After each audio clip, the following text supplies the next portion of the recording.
Student আজকে একদম যে আগে পার্ট ওয়ানের করেছিলাম কিছু কোশ্চেন অ্যান্সার, আজকে সেগুলো লক্ষ্য করো, পরপর করে করাবো। আগের ভিডিওতে দেখবে, আগের ভিডিওতে একদম ডিসকাস করে করা ছিল কোশ্চেন অ্যান্সারগুলো। আজকে ভালো করে লক্ষ্য করো, আজকে একদম পুরো শেষ করা হবে এই এই লেকচার মেথডে, একদম পুরো প্রথম থেকে দেখে যাও। চলো শুরু করি। দেখো, প্রথমে এসটিপিতে 44.8 লিটার O3 গ্যাসে কত সংখ্যক অক্সিজেন পরমাণু আছে? এখানে ভালো করে লক্ষ্য করো, এসটিপিতে বলা আছে। এসটিপিতে মানে কি? স্ট্যান্ডার্ড টেম্পারেচার অ্যান্ড প্রেসারে। এবারে 44.8 লিটার O3 গ্যাসে কত সংখ্যক অক্সিজেন পরমাণু রয়েছে? তাহলে আমরা কি জানি, এসটিপিতে 22.4 লিটার যে কোনো গ্যাসীয় পদার্থের আয়তন কত হয়? এসটিপিতে 1 গ্রাম অণু যে কোনো গ্যাসীয় পদার্থের আয়তন কত হয়? 22.4 লিটার। সেখান থেকে আমি 22.4 লিটার এই এই সূত্রকে কাজে লাগিয়ে এইখানে কত অক্সিজেন পরমাণু আছে সেটা আমি বের করব। দেখো, 22.4 লিটার মানে 1 গ্রাম অণু পদার্থ। 1 গ্রাম অণু পদার্থের মধ্যে অ্যাভোগাড্রো সংখ্যক উপাদান কণিকা বর্তমান।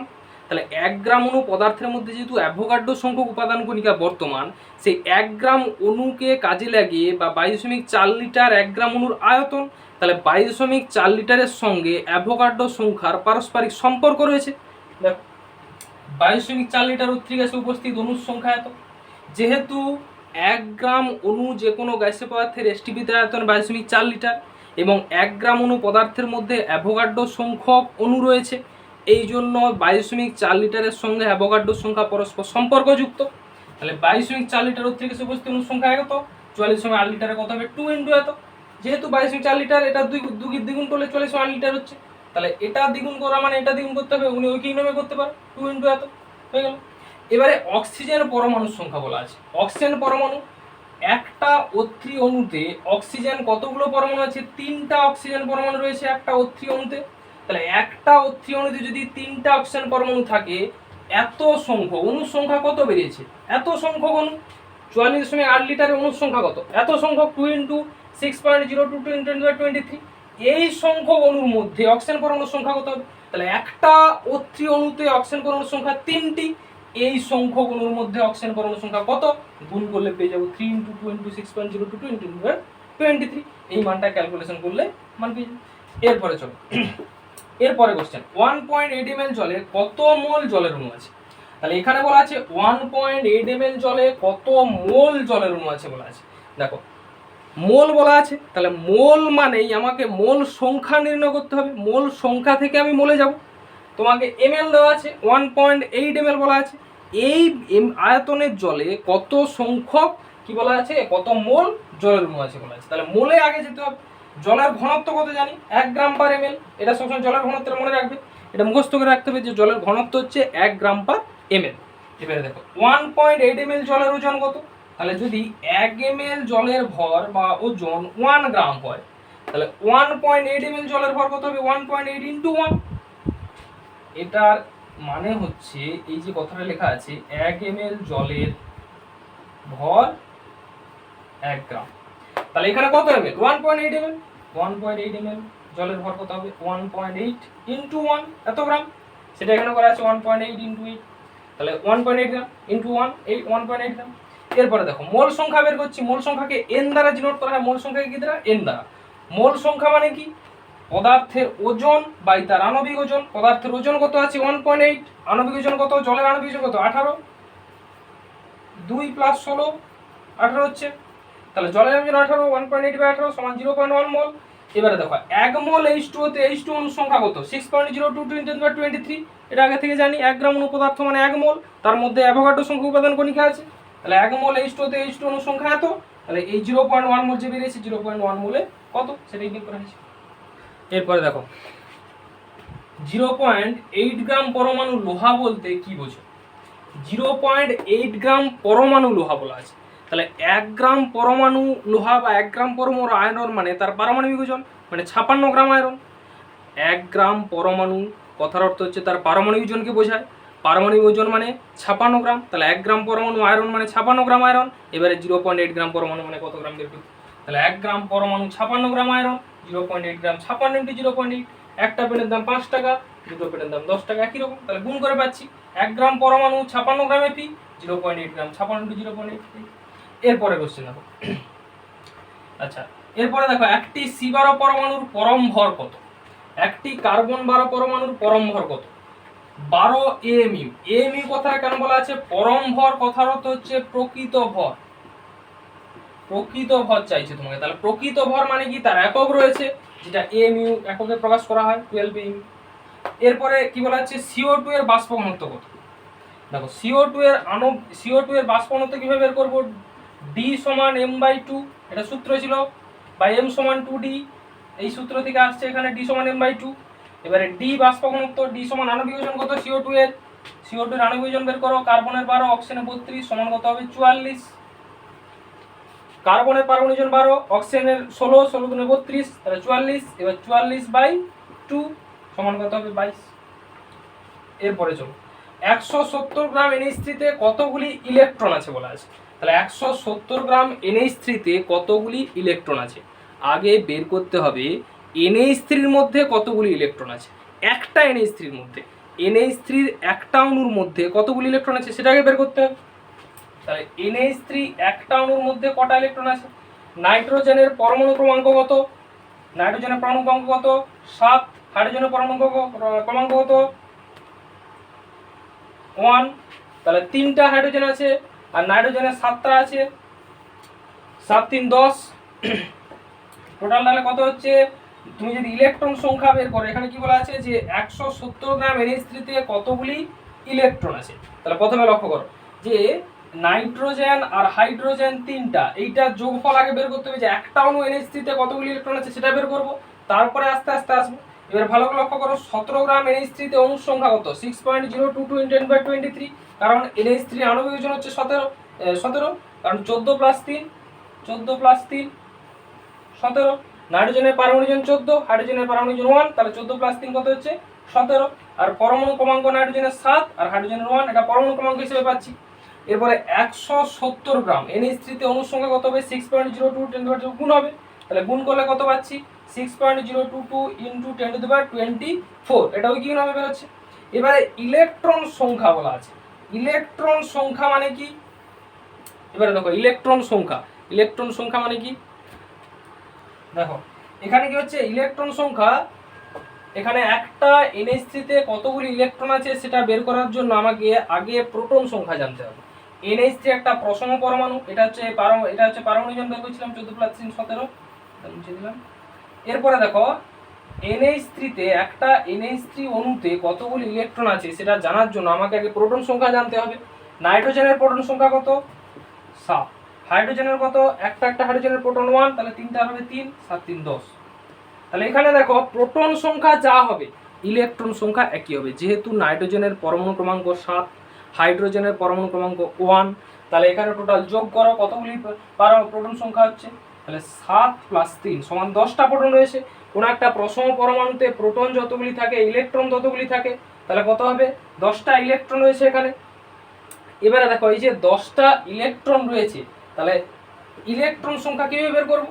এত সংখ্যক অণু বেরিয়েছে, এক অণু NH3 তে কতগুলি ইলেকট্রন রয়েছে? 10টা ইলেকট্রন। তাহলে এত অণু NH3 তে কতগুলি ইলেকট্রন রয়েছে? 10 × 6.022 × 10^24, এত সংখ্যক ইলেকট্রন রয়েছে। তাহলে একটা অণু NH3 তে আগে আমি ইলেকট্রন সংখ্যা আমাকে বের করতে হবে, তারপরে আমি আসবো কোথায়, যে এত সংখ্যক অণু NH3 তে ইলেকট্রন সংখ্যা কত। কারণ তোমাকে কোশ্চেন কি চাইছে, 170 গ্রাম NH3 তে কতগুলি ইলেকট্রন আছে, তাহলে 170 গ্রাম NH3 তে NH3 অণুর সংখ্যা বের করে নিচ্ছি এইটা। তাহলে অণুর সংখ্যা বের করা মানে এবারে একটা অণুতে ইলেকট্রন সংখ্যা কত? না 10টি। তাহলে এত সংখ্যক অণুতে ইলেকট্রন সংখ্যা কত হবে? 10 × এত। এরপরে দেখো STP তে 112 লিটার CO2 গ্যাসে কত সংখ্যক অক্সিজেন পরমাণু আছে?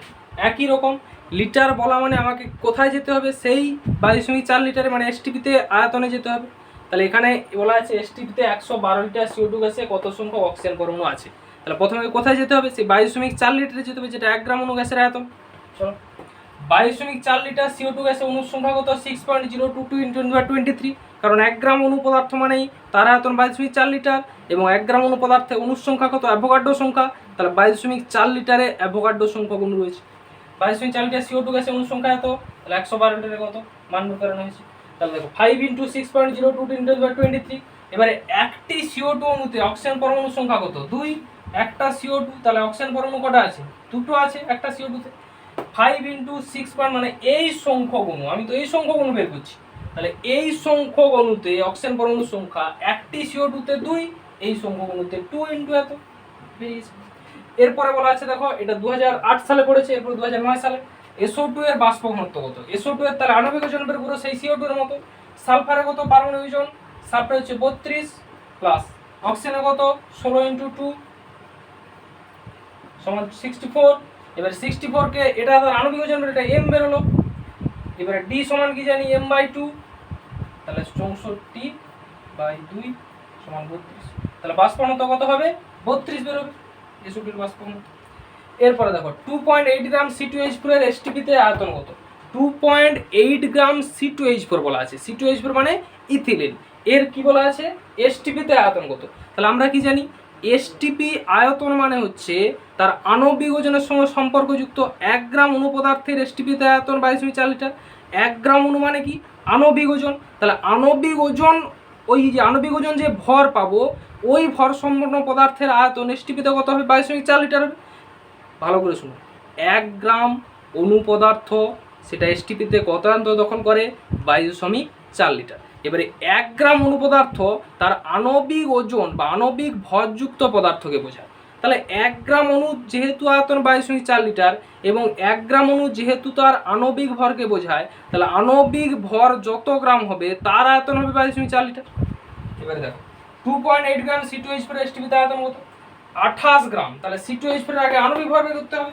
কার্বনের কত? 12 × 2 প্লাস হাইড্রোজেনের 4, তাহলে 24 4 হচ্ছে 28। 28 গ্রাম C2H4 STP তে আয়তন 22.4 লিটার, যেহেতু আণবিক ভর 28। এবারে 2.8 গ্রামে কত? জাস্ট মানটা বের করতে হয়েছে। দেখো এরপরে দেখো আরেকটা ম্যাথ।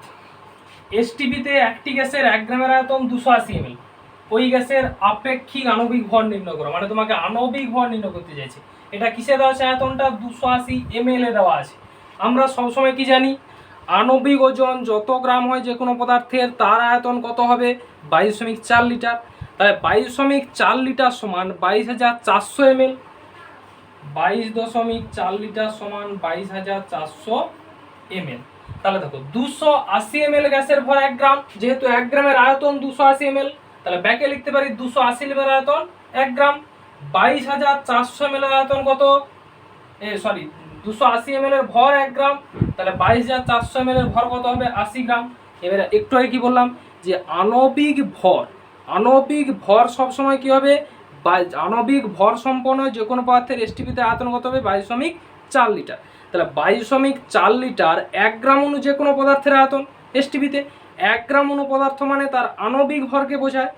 আণবিক ভরকে যেহেতু 1 গ্রাম অণু পদার্থ বোঝায়, তাহলে 22.4 লিটার এই যে আয়তনে গ্যাসের যে ভর হবে সেটাই তার আণবিক ভর।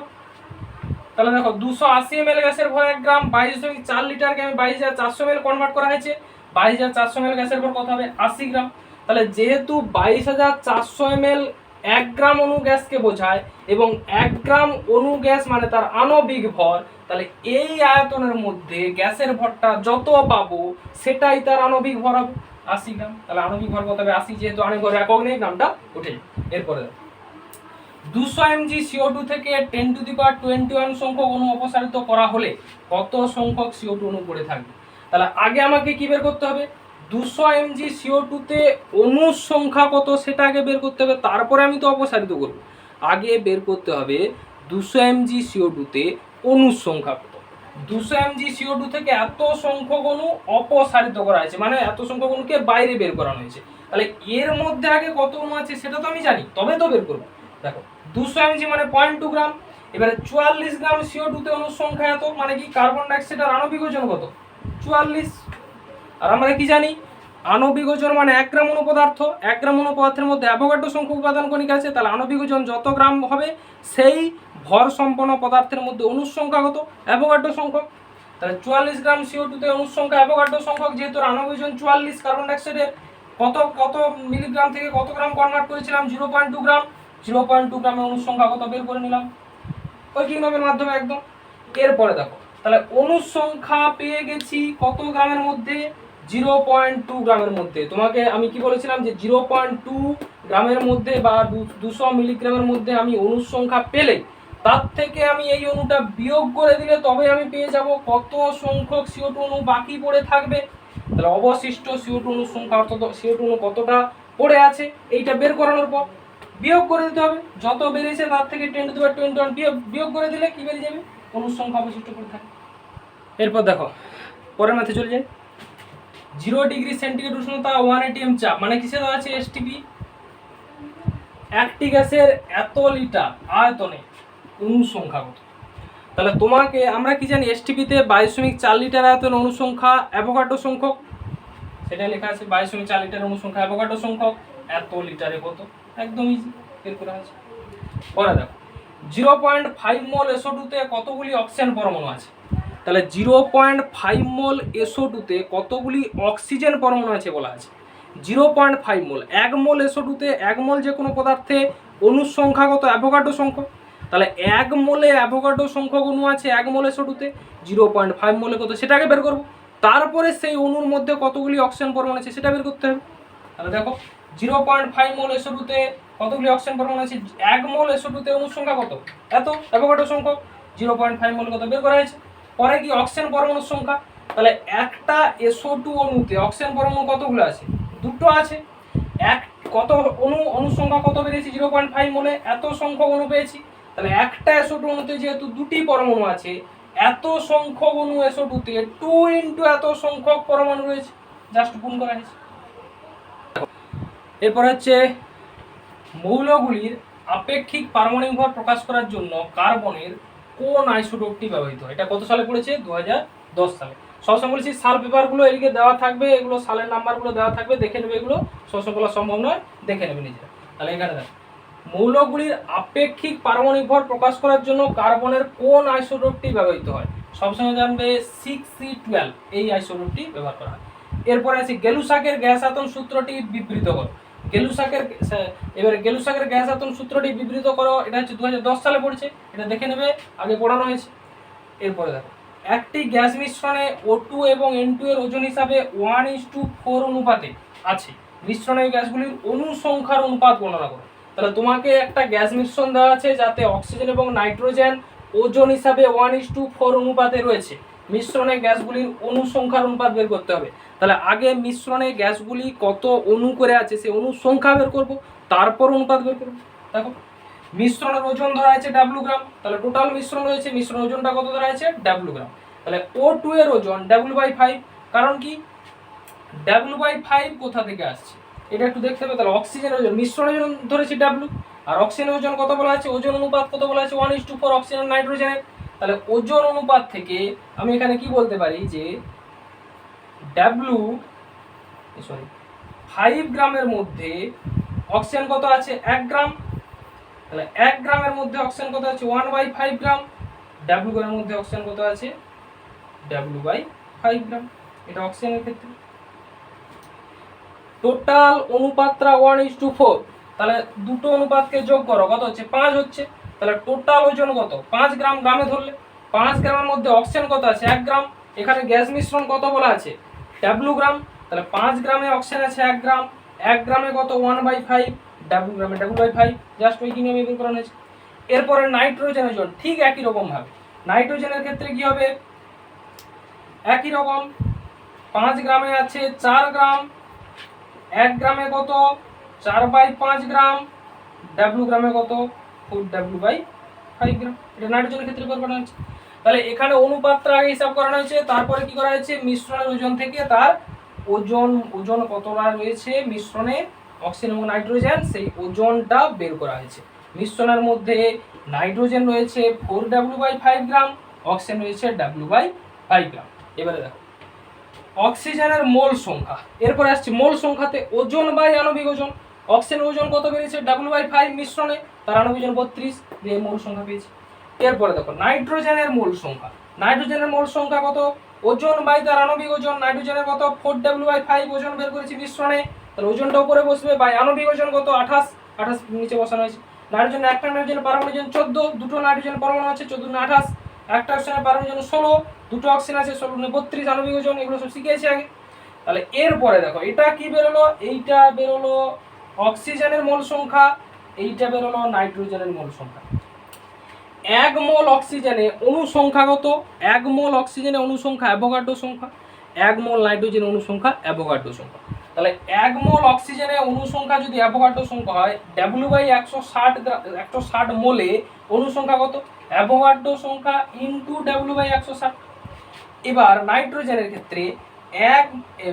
ক্ষেত্রে কি হবে যে 1 মোলে অণু সংখ্যা কত? অ্যাভোগাড্রো সংখ্যা একই রকম, তাহলে মোল সংখ্যা কত বেরিয়েছে? 4W/140। এত মোলে অণু সংখ্যা কত? 4W/140 into Na। এটাকে বলা হচ্ছে অ্যাভোগাড্রো নাম্বার, এটা হচ্ছে অ্যাভোগাড্রো নাম্বার, অ্যাভোগাড্রো সংখ্যা, অ্যাভোগাড্রো নাম্বার। তাহলে এনএটা যেহেতু অ্যাভোগাড্রো নাম্বার, অণু সংখ্যা বের করানোর জন্য 1 মোলে অ্যাভোগাড্রো সংখ্যক অণু রয়েছে, এত মোলে অ্যাভোগাড্রো সংখ্যক ইনটু এত। 1 মোলে নাইট্রোজেনের ক্ষেত্রে অ্যাভোগাড্রো সংখ্যক অণু রয়েছে, মানে এন সংখ্যক, এত মোলে কত? এত ইনটু অ্যাভোগাড্রো সংখ্যা। এরপরে অণু সংখ্যা পেয়ে গেলাম, অণু সংখ্যা পেয়ে গেলে অনুপাত বের করে দেবো ফট করে। তোমাকে বলি সেখানে মিশ্রণের গ্যাসগুলির অণু সংখ্যার অনুপাত বের কর। তাহলে অনুপাতটা বের করানো হয়েছে কত? 7:32। এরপরে দেখো আরেকটা না, 2011 সালে পড়েছে এসটিপিতে 1 গ্রাম O2 গ্যাসে কত আয়তন দখল করে? এসটিপিতে 1 গ্রাম অক্সিজেন গ্যাস কত আয়তন দখল করে? তাহলে আমাকে গ্রাম বলা আছে মানে নিশ্চয়ই আণবিক ওজন থেকে আয়তনে যেতে হবে। তাহলে দেখো 32 গ্রাম O2 গ্যাস 22.4 লিটার আয়তন দখল করে, যেহেতু অক্সিজেন আণবিক ওজন 32, আণবিক ভর মানে 1 গ্রাম অণুর ভর, 1 গ্রাম অণুতে 1 গ্রাম অণু গ্যাসে এসটিপিতে আয়তন হতো 22.4 লিটার, তাহলে আণবিক ভর পদার্থের আয়তন কত হবে? 22.4 লিটার। 32 গ্রাম O2 গ্যাসের আয়তন 22.4 লিটার, 1 গ্রামের আয়তন বের করে নিচ্ছে 0.7 লিটার। পরে দেখো পরের কোশ্চেন 2012 সালে পড়েছে 1 মোল ইলেকট্রন বলতে কি বোঝায়? 1 মোল যে কোনো পদার্থ বলতে অ্যাভোগাড্রো সংখ্যক উপাদান কণিকা বোঝায়, তাহলে 1 মোল ইলেকট্রন বলতে অ্যাভোগাড্রো সংখ্যক ইলেকট্রনকে বোঝায়। এরপরে দেখো 5 × 10⁻⁴ মোল কার্বন 14 আইসোটোপের নিউট্রন সংখ্যা নির্ণয় করো। কার্বন 14 আইসোটোপ বলা আছে, 2012-2018 সালে পড়েছে। কার্বন 14 আইসোটোপের নিউট্রন সংখ্যা নির্ণয় করো। কত মোল? 5 × 10⁻⁴ মোল। তাহলে আগে আমাকে বের করতে হবে 1 মোল, অর্থাৎ 1 মোলের মধ্যে নিউট্রন সংখ্যা কত, তারপরে এটাতে যাব।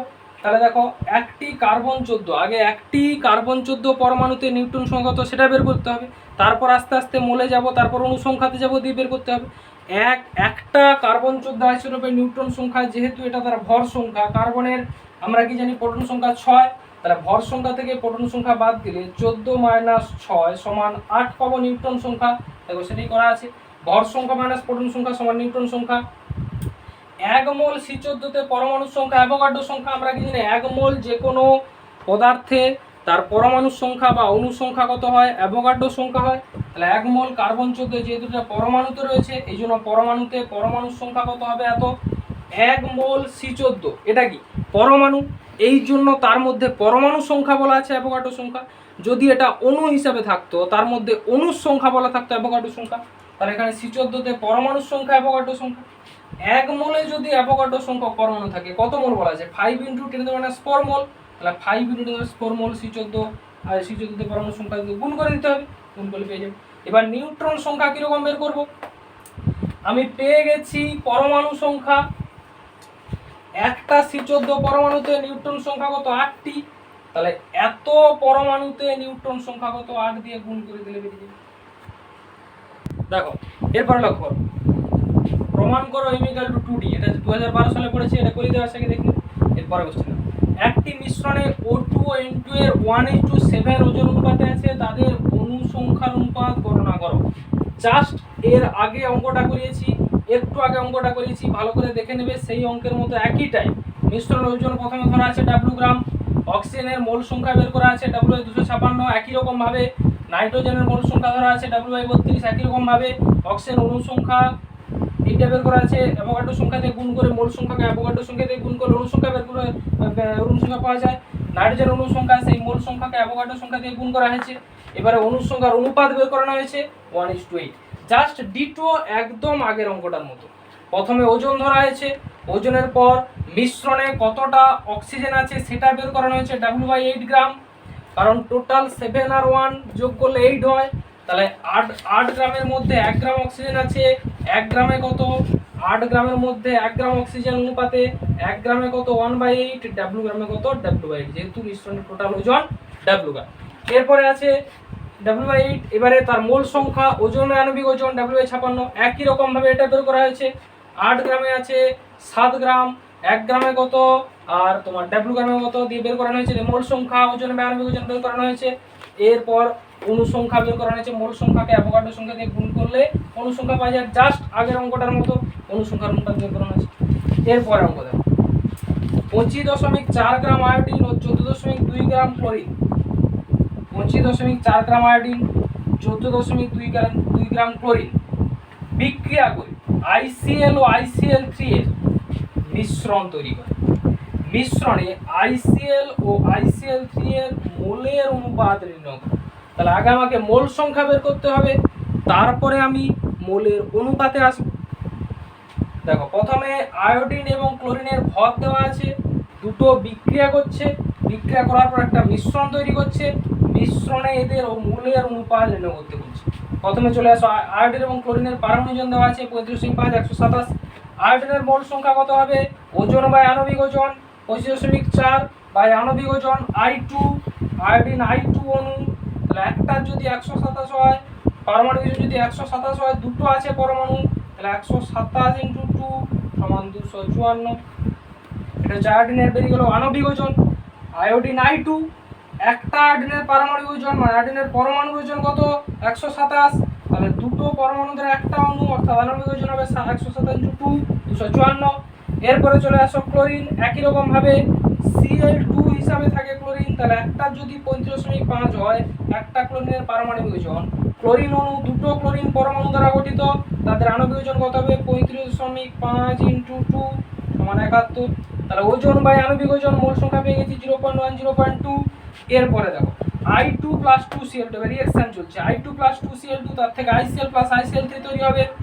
সব সময় জানবে যে কোনো বিক্রিয়ার স্টয়কিওমেট্রিক কোএফিসিয়েন্ট মানে সামনে যে সংখ্যাগুলো থাকবে এগুলো বিক্রিয়ক পদার্থ, এটা বিক্রিয়াজাত পদার্থ, তাহলে বিক্রিয়ক পদার্থ বা বিক্রিয়াজাত পদার্থের সামনে যে সংখ্যাগুলো থাকবে, যে কোনো বিক্রিয়ক পদার্থ বা যে কোনো বিক্রিয়াজাত পদার্থ, তাদের সামনে যে সংখ্যাগুলো থাকবে সেগুলোকে মোল সংখ্যা দ্বারা চিহ্নিত করা হয়, মোল সংখ্যা দ্বারা চিহ্নিত করা হয় এবং এগুলোকে মোল হিসাবে ধরা হয়, এবং এগুলোকে কি বলা হয় ম্যাথে স্টয়কিওমেট্রিক কোএফিসিয়েন্ট বলা হয়। তাহলে এই স্টয়কিওমেট্রিক কোএফিসিয়েন্টগুলো যে কোনো রাসায়নিক গণনার ক্ষেত্রে ব্যবহার করা হয় এবং এগুলো সব সময় যে কোনো বিক্রিয়ক বা বিক্রিয়াত পদার্থের আগে বসে সংখ্যা হিসাবে। তাহলে এখানে 1 আছে এই জন্য 1 মোল, এখানে 2 আছে দেখো Cl2 তার আগে কত 2 আছে এই জন্য 2 মোল, এখানে 1 আছে ICl এর আগে 1 মোল, এখানে 1 আছে 1 মোল।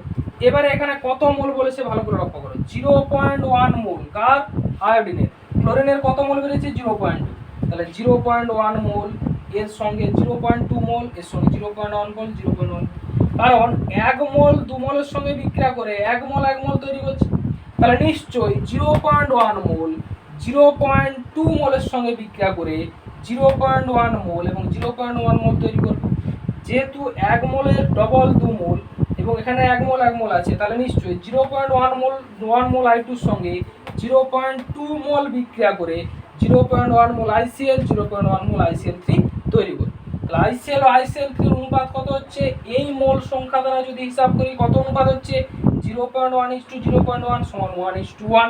তাহলে এখানে মোল সংখ্যাটা সবসময় স্টয়কিওমেট্রিক কোএফিসিয়েন্ট দ্বারা বের করতে হবে। এখানে 1 মোল ছিল 2 মোল, এখানে 2 আছে 2 মোল, এখানে 1 মোল, এখানে 1 মোল। এবারে 1 মোলের সঙ্গে 2 মোল বিক্রিয়া করে 1 মোল 1 মোল তৈরি করেছে, তাহলে এখানে যে কোনো একটাকে ধরে নাও, আয়োডিনকে ধরে নাও 0.1 মোল, তাহলে 0.1 মোল নিশ্চয়ই 0.2 মোলের সঙ্গে বিক্রিয়া করবে, মানে কি 0.1 × 2 দ্বিগুণের সঙ্গে বিক্রিয়া করবে। 1 মোল যেহেতু দ্বিগুণের সঙ্গে বিক্রিয়া করছে, 0.1 মোল যদি এটাকে প্রথমটাকে ধরি তাহলে এও নিশ্চয়ই দ্বিগুণের সঙ্গে বিক্রিয়া করে যেরকম পদার্থ তৈরি হয় সেরকম তৈরি করবে। তাহলে 1 মোল 1 মোল তৈরি করছে, এখানে 0.1 মোল 0.1 মোল তৈরি করবে, জাস্ট উপরেরটার মতো নিচেরটা। এখান থেকে মান থেকে করেছি আমি, এটা ওমনি স্টয়কিওমেট্রিক কোএফিসিয়েন্ট ধরে করা হয়েছে এবং স্টয়কিওমেট্রিক কোএফিসিয়েন্ট অনুযায়ী এটা মান থেকে করা হয়েছে। তাহলে এর দ্বারা আমি কত কত মোল সংখ্যা পাচ্ছি, 0.1 মোল 0.1 মোল ICl আর ICl3, তার অনুপাত বের করে দিছি 1:1। এরপরে চলো আরেকটা ম্যাথ যেটা 2015 সালে পড়েছে, 400 mg H2SO4 থেকে এত সংখ্যক অণু সরিয়ে নিলে 3.0115 10^21 কত মোল H2SO4 অবশিষ্ট থাকবে? এই অঙ্কর ডাটা কিন্তু ভুল দেওয়া আছে, এটা একটু ভালো করে লক্ষ্য করো। আগেরটার মতো ঠিক কার্বন ডাইঅক্সাইডের ক্ষেত্রে যেরকম করেছিলাম এত সংখ্যক অণু সরিয়ে নিলে কত পড়ে থাকবে অবশিষ্ট, তাহলে একই রকম 400 মিলিগ্রাম 0.4 গ্রাম। এবারে 98 গ্রাম H2SO4 এর অণুর সংখ্যা কত এত, তার কারণ H2SO4 আণবিক ওজন কত 98 H2SO4, হাইড্রোজেনের পারমাণবিক ওজন 2, তাহলে 1 দুটো আছে 1 × 2 প্লাস সালফার পারমাণবিক ওজন 32 প্লাস অক্সিজেনের 16 চারটা আছে 16 × 4 যোগ করলে 98 হয়। তাহলে 98 গ্রাম অর্থাৎ তার আণবিক ওজনের মধ্যে অণু সংখ্যা কত, অ্যাভোগাড্রো সংখ্যক। তাহলে 98 গ্রাম H2SO4 অণু সংখ্যা এত, 0.4 গ্রাম H2SO4 অণু সংখ্যা কত গুণ করলে পেয়ে যাচ্ছি। এবারে এই যে মানটা পাচ্ছি এটা অণু সংখ্যা পাচ্ছি, এই অণু সংখ্যাটা এই যে 2.45 এই যে অণু সংখ্যা ইন্টু 10^21 এই অণু সংখ্যাটা যেটা অপসারিত করা হচ্ছে তার থেকে কিন্তু কমে যাচ্ছে, এই জন্য অঙ্কটা ভুল দেওয়া আছে। যদি এই মানটা যদি কম হয় এর তুলনায়, এইটা কিভাবে আমি অপসারিত করব? অপসারিত মানটা যদি অণুর থেকে কম হয়ে যায়, যে সংখ্যক অণু পেয়েছি তার থেকে আমি যে সংখ্যক অণু সরিয়ে নিচ্ছি সে মানটা আমার বেশি হয়ে যাচ্ছে, তাহলে নিশ্চয়ই এই ডেটাটা ভুল আছে। কারণ একটা জায়গা থেকে কমিয়ে নিলে অবশিষ্ট পড়ে থাকা মানে যে জায়গা থেকে কমানো হচ্ছে সেই জায়গাটা বেশি পরিমাণে হওয়া উচিত, তবেই অবশিষ্ট পড়ে থাকবে, কিন্তু এখানে মানটা কমে যাচ্ছে। মানটা কম পাচ্ছি কার তুলনায়? সরানোর তুলনায় মান কম পাচ্ছি, এই জন্য কি হচ্ছে এই অঙ্কটা ভুল আছে। এরপরে দেখো 1 মিলিমোল SO2 এর মধ্যে অণুর সংখ্যা কত, তাহলে 1 মিলিমোল মানে 10^3 মোল আগে করানো হয়েছে। 1 মোল SO2 তে অণুর সংখ্যা কত? অ্যাভোগাড্রো সংখ্যক অণু, কারণ 1 মোল মানে কি যে কোনো পদার্থের 1 মোলে তার অণু সংখ্যা বা পরমাণু সংখ্যা কত? অ্যাভোগাড্রো সংখ্যক। তাহলে 1 মোল SO2 এর অণু সংখ্যা অ্যাভোগাড্রো সংখ্যক কত মোল বেরিয়েছে? 1 মিলিমোল 10^3 মোল, এতে অণু সংখ্যা কত বের করে নিয়েছে গুণ করে জাস্ট। এরপরে দেখো একই চাপ ও উষ্ণতায় 100 ml CO2 এবং 100 ml NH3 এর মধ্যে কার ভর বেশি বলছে। তাহলে তোমাকে আয়তন দেওয়া আছে 100 ml CO2 এবং আরেকটা আয়তন দেওয়া আছে 100 ml NH3, এই দুটোর মধ্যে কার ভর বেশি বলা আছে। তাহলে আমরা কি জানি 22,400 ml যে কোনো পদার্থের ভর তার আণবিক ভর, 22.4 লিটার যে কোনো আয়তনের পদার্থের ভর তার আণবিক ভর, তার 22.4 লিটার মানে 22,400 ml। এবারে 22,400 ml CO2 গ্যাসের ভর 44 গ্রাম, যেহেতু কার্বন ডাইঅক্সাইডের আণবিক ভর কত 44, তাহলে আণবিক ভর মানে কি আণবিক ভর সম্পন্ন গ্যাসীয় পদার্থের আয়তন কত হবে 22.4 লিটার, যেহেতু 1 গ্রাম অণু পদার্থের এসটিপিতে আয়তন 22.4 লিটার, 1 গ্রাম অণু পদার্থ গ্যাসের আণবিক ওজন, তাহলে আণবিক ওজনের আয়তন কত হয়, আণবিক ওজন বা আণবিক ভর সম্পন্ন পদার্থের আয়তন কত হবে 22.4 লিটার। এটা ভালো করে মাথায় একদম ঢুকিয়ে নাও, 22.4 লিটার হচ্ছে 1 গ্রাম অণু পদার্থের 1 গ্রাম অণু পদার্থের আয়তন এসটিপিতে, 1 গ্রাম অণু পদার্থ মানে তার আণবিক ভর, তাহলে আণবিক ভরেরই আয়তন 22.4 লিটার। এবারে দেখো 22,400 ml CO2 গ্যাসের ভর 44 গ্রাম, জাস্ট উল্টে লেখা হয়েছে 22.4 লিটার মানে 22,400 ml CO2 গ্যাসের ভর 44 গ্রাম, আর 44 গ্রাম ভর মানে তার আণবিক ভর, তার আয়তন 22.4 লিটার, জাস্ট উল্টে লেখা হয়েছে 22,400 ml কার্বন ডাইঅক্সাইড গ্যাসের ভর 44 গ্রাম। তাহলে 100 ml ভর কত বের করানো হয়েছে। একই রকম ভাবে এটা কার্বন ডাইঅক্সাইডের ক্ষেত্রে, NH3 ক্ষেত্রে কি হবে 22,400 ml NH3 গ্যাসের ভর 17 গ্রাম, যেহেতু NH3 আণবিক ভর 17, 100 ml NH3 গ্যাসের ভর ঠিক করে করা হয়েছে, দেখো মানটা এইটার ক্ষেত্রে বেশি, তাহলে বলতে পারি কার ভর বেশি, CO2 এর ভর বেশি। এরপরে দেখো এটা 2015 সালে পড়েছে, এরপরটা 2016 সালে 1 মিলিমোল CH4 এ কতগুলি ইলেকট্রন আছে। তাহলে জাস্ট আগে একটা অঙ্ক করেছিলাম 1 মিলিমোল CO2 1 মিলিমোল NH3 তে কতগুলি ইলেকট্রন আছে, জাস্ট একই রকম 1 মিলিমোল মানে 3 মোল, তাহলে আগে বের করব 1 মিলিমোলের মধ্যে কতগুলি অণু আছে CH4 এর, তারপর একটা অণুতে কতগুলি ইলেকট্রন আছে আর অতগুলি অণুতে কতগুলি ইলেকট্রন আছে সেটা বের করব। তাহলে প্রথম কাজ হবে 1 মিলিমোল CH4 এর মধ্যে অণুর সংখ্যা কত। দেখো 1 মোল CH4 অণুর সংখ্যা অ্যাভোগাড্রো সংখ্যা, 1 মোল যে কোনো পদার্থে তার উপাদান অ্যাভোগাড্রো সংখ্যক উপাদান কণিকা বর্তমান, তাহলে 1 মোল CH4 অণুর সংখ্যা অ্যাভোগাড্রো সংখ্যক 10^3 মোলে কত গুণ করে বের করা হয়েছে। এরপরে দেখো একটা অণু CH4 এর ইলেকট্রন কত, কার্বনের পরমাণু ক্রমাঙ্ক 6, হাইড্রোজেনের পরমাণু ক্রমাঙ্ক 1, তাহলে 4টা আছে 6 4 10, পরমাণু ক্রমাঙ্ক মানে প্রোটন সংখ্যা, কার্বনের 6টা প্রোটন রয়েছে আর হাইড্রোজেনে প্রত্যেকটা হাইড্রোজেনে একটা প্রোটন, পারমাণবিক সংখ্যা যেহেতু 1, 4টা হাইড্রোজেনে 4টা প্রোটন, 6টা 10টা প্রোটন। আমরা জানি কোনো প্রসম যৌগে যতগুলি প্রোটন আছে ততগুলি ইলেকট্রন, এই জন্য 10টা ইলেকট্রন রয়েছে।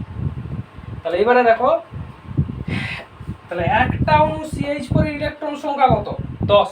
যেহেতু কার্বনের পরমাণু ক্রমাঙ্ক 6, এই জন্য 6টা প্রোটন, হাইড্রোজেনের পরমাণু ক্রমাঙ্ক 1, এই জন্য 1 যেহেতু প্রোটন পরমাণু ক্রমাঙ্ক, এই জন্য প্রোটন সংখ্যা 1, 4টা রয়েছে হাইড্রোজেন, 4 6 4 10, 10টা প্রোটন মানে 10টা ইলেকট্রন। এরপরে দেখো, তাহলে এক অণু CH4 এ ইলেকট্রন সংখ্যা 10টি, এত সংখ্যক অণু CH4 এর ইলেকট্রন সংখ্যা এত ইনটু 10 হবে। এই করে মান বের করে নিচ্ছি।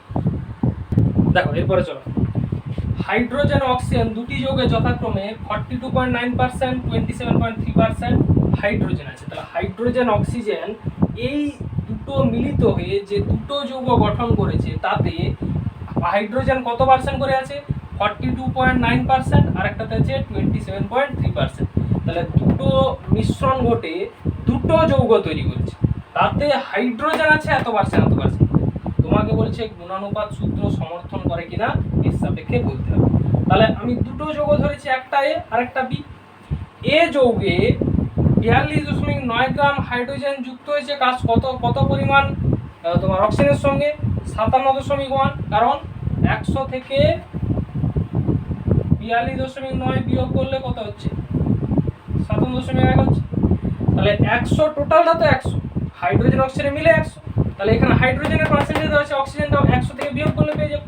তাহলে যৌগে এ যৌগে 42.9 গ্রাম হাইড্রোজেন যুক্ত হয় 57.1 গ্রাম অক্সিজেনের সঙ্গে, যেহেতু একটার পার্সেন্টেজ দেওয়া আছে আর একটা 100 থেকে বিয়োগ করলে পেয়ে যাচ্ছি। তাহলে যৌগের মধ্যে হাইড্রোজেন অক্সিজেন রয়েছে, এই জন্য হাইড্রোজেনটা এত হলে অক্সিজেনটা আর বাদ বাকিটা পড়ে থাকে। এরপরে বি যৌগ, আরেকটা যৌগ হাইড্রোজেন অক্সিজেন মিলে আরেকটা যৌগ গঠন করেছে, যেটাকে বি ধরা হচ্ছে। বি যৌগে কত পার্সেন্ট হাইড্রোজেন আছে? 27.3। তাহলে 100 থেকে বিয়োগ করো 27.3, কত আসছে? 72.7। তাহলে এত কি? অক্সিজেন। তাহলে বি যৌগে এত গ্রাম হাইড্রোজেন যুক্ত হয় এত গ্রাম অক্সিজেনের সঙ্গে। একই রকম ভাবে তোমাকে হাইড্রোজেনের পার্সেন্টেজ দেওয়া ছিল, অক্সিজেনের পার্সেন্টেজ আমি কোথা থেকে বের করেছি? 100 থেকে বিয়োগ করে, যেহেতু যৌগের মধ্যে হাইড্রোজেন আর অক্সিজেন উপস্থিত রয়েছে, আর কোনো উপস্থিত নেই। তাহলে এই জন্য হাইড্রোজেন যত হবে 100-র মধ্যে 100 থেকে বিয়োগ করে দিলে আর বাদ বাকিটা অক্সিজেন পড়ে থাকে। এবারে 57.3 গ্রাম হাইড্রোজেন যুক্ত হয় 72.7 গ্রাম অক্সিজেনের সঙ্গে। তাহলে 42.9 গ্রাম হাইড্রোজেন যুক্ত হয় কত গ্রামে? সেটা বের করেছি ওই কি নামে 114.2 গ্রাম অক্সিজেনের সঙ্গে। তাহলে এখান থেকে লক্ষ্য করো, হাইড্রোজেনের পরিমাণ দুটোতে সমান করা হয়েছে, অর্থাৎ হাইড্রোজেনের গ্রামটা সমান করা হয়েছে আর অক্সিজেনের গ্রামটা দেখো ভিন্ন আছে। হাইড্রোজেনের গ্রামটা যেহেতু সমান করে দিচ্ছি, অক্সিজেনের গ্রামটা যেহেতু ভিন্ন পেয়ে গেছি, তাহলে আমরা গুণানুপাত সূত্র কি ছিল?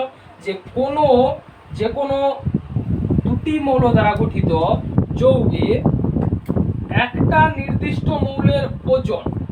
নির্দিষ্ট মৌলের ওজন মানে হাইড্রোজেনের ওজন ফিক্সড রয়েছে, নির্দিষ্ট মৌলের ভর, একটা নির্দিষ্ট মৌলের নির্দিষ্ট ভরের সঙ্গে আরেকটা যে মৌল যে ভরে যুক্ত হয় তাদের অনুপাত একটা পূর্ণ সংখ্যা সরল অনুপাতে থাকবে। তাহলে এখানে আমি কি করেছি যে প্রথমের যৌগটাতে আমি 42.9 গ্রাম হাইড্রোজেন যুক্ত হয় কত অক্সিজেনের সঙ্গে বের করেছি, পরে বি যৌগটাতেও সেই একই ভর 42.9 গ্রাম কত গ্রাম অক্সিজেনের সঙ্গে যুক্ত হয় সেটা বের করেছি।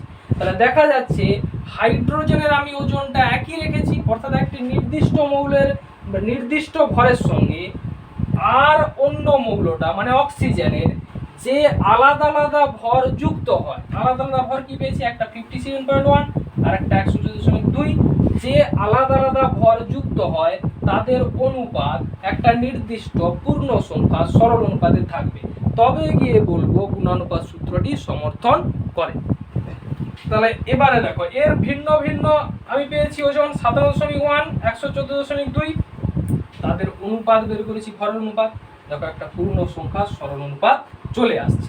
এই জন্য বলতে পারি এই যে আমি বের করলাম, এই যে দুটি যৌগে যথাক্রমে এততে করে আমি বের করলাম গুণানুপাত সূত্র দিয়ে, তাহলে প্লাসটি কি প্রমাণ হলো?